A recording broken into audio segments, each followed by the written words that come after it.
Sprite খেলে যে ঘাসটা লাগে ঘাসটা কিন্তু চলে এসেছে। গরমে কিন্তু দুর্দান্ত লাগছে খেতে। বন্ধুরা প্রতিদিনের মতো আবার আজকে চলে আসলাম। আজকে দেখো প্রচন্ড গরম কিন্তু আমাদের, আর আমি দেখো কিরকম ঘামছি। আমাদের এই জায়গায় আজকে তাপমাত্রা হয়েছে 42 ডিগ্রির কাছাকাছি। আর 11টার পরে এমনি বলছে যে রোদে বেরোবেন না, কিন্তু এখন না প্রচন্ড ঠান্ডা খেতে ইচ্ছে করছে। যদি একটু স্প্রাইট হতো তাহলে তো ভালোই হতো, কিন্তু কেউ তো যাবে না। তাই ভাবছি আমি বাড়িতে খুব অল্প উপকরণ দিয়ে যদি বাড়িতে স্প্রাইটটা তৈরি করি তাহলে কিরকম হয়। আর এইভাবে তৈরি করলে কিন্তু এর মধ্যে কোনো কেমিক্যাল থাকবে না, পুরো প্রাকৃতিক উপায়ে আমি স্প্রাইটটা তৈরি করে দেখাবো।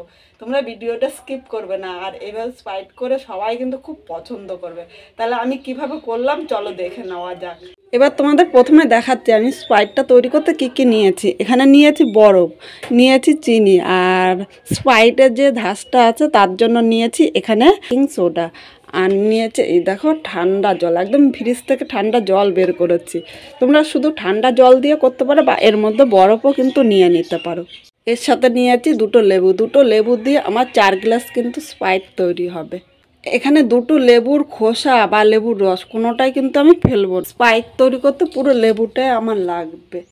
প্রথমে আমি এরকম একটা বাটি নিয়ে নিলাম। এবার এর থেকে আমি লেবুর খোসাটা উপর দিয়ে নিয়ে নেবো এইভাবে চেষে। শুধু লেবুর এই সবুজ অংশটা কিন্তু নিতে হবে, মানে সবুজ খোসাটা। এইভাবে হালকা করে আমি খোসাগুলো নিয়ে নিলাম। দুটো লেবুর পুরো খোসাটাই নিতে হবে। বন্ধুরা এখানে দুটো লেবু ভালো করে এই খোসাটা কিন্তু নিয়ে নিয়েছি। এবার লেবু দুটো আমি এই বাটির মধ্যে রেখে দিলাম।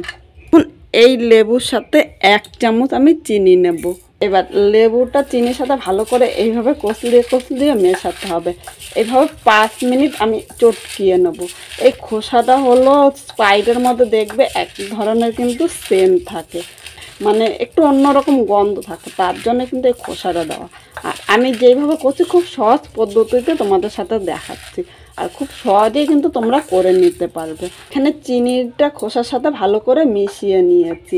এবার যেহেতু প্রচণ্ড গরম পড়েছে তাই আমি 1 ঘন্টা রেখে দেবো। আর যদি একটু গরম কম থাকে তখন তোমরা 3 থেকে 4 ঘন্টা খোসাটা এইভাবে রেখে দিতে পারো। 1 ঘন্টা রেখে দিলে চিনিটা কিন্তু পুরো খোসার সাথে ভালো করে মিশে যাবে। 1 ঘন্টা পর চলে এসেছে। এখানে দেখো লেবুর সাথে কিন্তু চিনিটা খুব সুন্দরভাবে মিশে গিয়েছে। এখানে আমি একটা বাটি নিয়ে নিলাম, এর সাথে একটা ছাঁকনি নিলাম। এর মধ্যে এই রসটা আমি ছেঁকে নিচ্ছি। ভালো করে এই লেবুর রসের থেকে ছেঁকে নিতে হবে। স্প্রাইটটা খেতে কিন্তু এই রসটাই বেশি ভালো লাগবে। এবার এখানে যে দুটো লেবু নিয়েছি, লেবু দুটো আমি আগে কেটে নেব।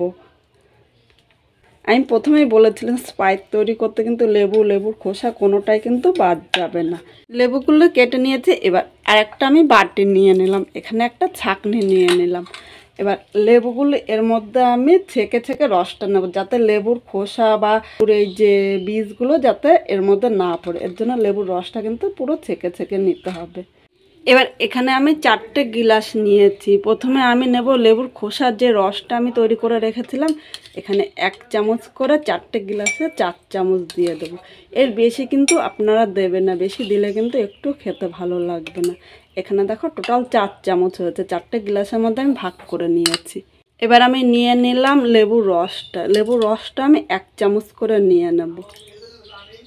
1 চামচ করে কিন্তু নেবেন, এর বেশি কিন্তু নিলে ভালো লাগবে না। এখানে দেখো অনেকটা লেবুর রস রয়েছে, এই লেবুর রসটা কিন্তু আমি দেবো না। এই লেবুর রসটা এবার এক সাইডে আমি রেখে দিলাম। স্প্রাইটে কিন্তু খুব বেশি মিষ্টি হয় না। এখানে আমি 1/2 চামচ করে একটা গ্লাসে চিনি নিয়ে নিলাম। এখানে চিনিটা আগের থেকে আমি গুঁড়ো করে রেখেছিলাম। আর তোমরা যদি একটু মিষ্টি বেশি পছন্দ করো তাহলে আরেকটুখানি কিন্তু চিনি নিয়ে নিতে পারো, কিন্তু স্প্রাইটে বেশি মিষ্টি হলে খেতে ভালো লাগবে না। 4 গ্লাসে দেখো 1/2 চামচের কম করে 4 গ্লাসে নিয়ে নিলাম। স্প্রাইটটা বাড়িতে তৈরি করছি তাই সামান্য একটু বিট লবণ দিয়ে দিলাম। এই বিট লবণটা ইচ্ছে করলে তোমরা স্কিপও করতে পারো, আর খুব বেশি কিন্তু লবণ দেবো না। দেখো অল্প অল্প করে লবণ দিয়ে দিলাম। এর মধ্যে আমি 1 চিমটি করে খাবার সোডা দিলাম। এই খাবার সোডাটা দেওয়ার কারণ হলো স্প্রাইটটা খোলার পর একটা ধাস কিন্তু হয়, সেই ধাসটা তৈরি করার জন্য স্প্রাইটটা দিয়েছি, কিন্তু খাবার সোডা খুব বেশি দেওয়া যাবে না। এখানে 1 চিমটি করেই দিতে হবে। তোমরা ইচ্ছে করলে চামচ দিয়েও দিতে পারো, আমি হাত দিয়ে 1 চিমটি করে, তাহলে আমার সুবিধা হলো। কিছু না হয়ে গেছে। এবার প্রথমে আমি ঠান্ডা জলটা গ্লাসের মধ্যে নিয়ে নিলাম।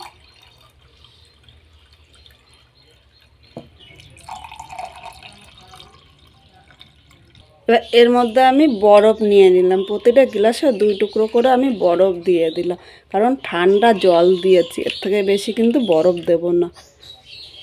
আর শুধু যদি বরফ দিতাম তাহলে একটুখানি বেশি দেওয়া যেত। এবার 4টে গ্লাসই আমি এইভাবে নেড়ে চেড়ে নিলাম, সব কিছু ভালো করে মিশিয়ে নিলাম। খুব সহজে কিন্তু আমি এই স্প্রাইটটা করে তোমাদের দেখিয়েছি। বন্ধুরা, এই স্প্রাইটটা কিন্তু মাত্র 10 মিনিটে বাড়িতে তৈরি করে নিতে পারবে। শুধু লেবু খোসাটা তোমরা 1-2 ঘন্টা আগে করে রাখবে, তাহলে কিন্তু স্প্রাইটটা করতে বেশি টাইম লাগবে না। আর এই স্প্রাইটটা করতে করতে দেখো আমি পুরো ঘেমে গিয়েছি। আর এইভাবে আমরা বাজার থেকে স্প্রাইট না কিনে বাড়িতে যদি তৈরি করে নিতে পারি তাহলে এটা কিন্তু স্বাস্থ্যের পক্ষেও খুব ভালো।